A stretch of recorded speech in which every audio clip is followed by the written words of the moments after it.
నిజాంపేట మండలంలో అంగరంగ వైభవంగా శ్రీ తిరుమల స్వామి బ్రహ్మోత్సవాలు ఆదివారం ముగిశాయి. ఈ సందర్భంగా చివరి రోజున స్వామివారి విగ్రహాలకు నిత్య హోమం, పూర్ణాహుతి, శతఘటాభిషేకం, చక్రస్నానం స్వామివారి పవిత్రమైన గుండంలో నిర్వహించారు. చివరి రోజు స్వామివారిని దర్శించుకోవడానికి పెద్ద ఎత్తున భక్తులు తరలి వచ్చారు.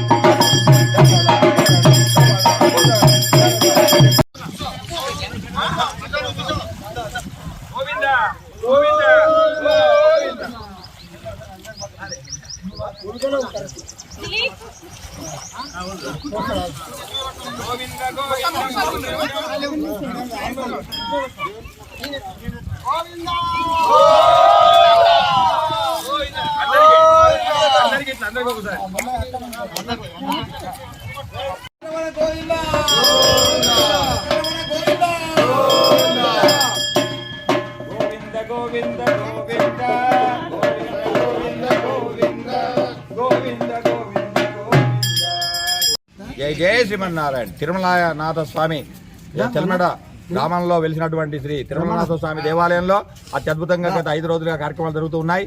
ఈరోజు ఉదయమే స్వామివారికి పూర్ణాహుతి కార్యక్రమాన్ని నిర్వర్తించాం. పూర్ణాహుతి అనగా పూర్వ కార్యక్రమాలన్నీ కూడా పరిపూర్తిగా జరిగేలాగా స్వామికి ఎటువంటి లోపం జరగకుండా అన్ని కార్యక్రమాలు కూడా పరిపూర్తిగా చేస్తున్నటువంటి ఆలయ కమిటీ వారు, అర్చక బృందము ఇక్కడ అత్యద్భుతంగా పాంచరాత్ర ఆగమ శాస్త్ర ప్రకారంగా కార్యక్రమాలు నిర్వర్తిస్తూ ఉన్నాం. వేదోక్తంగా ఇప్పుడు కొద్ది క్షణాల్లో ఇక స్వామివారికి అభిషేక కార్యక్రమం, ఆ తదనంతరం చక్రస్నానము, ఆ తదనంతరము స్వామివారి యొక్క ధ్వజ అవరోహణ కార్యక్రమము, ఆ తదనంతరము ఇక్కడ వచ్చినటువంటి స్వాములకు దక్షిణ తాంబూలాలతో కార్యక్రమాన్ని ఊహించుకోబోతున్నాం. జై శ్రీమన్నారాయణ. జై శ్రీమన్నారాయణ. మరిన్ని అప్డేట్స్ కోసం మా ఛానల్ ని సబ్స్క్రైబ్ చేయండి.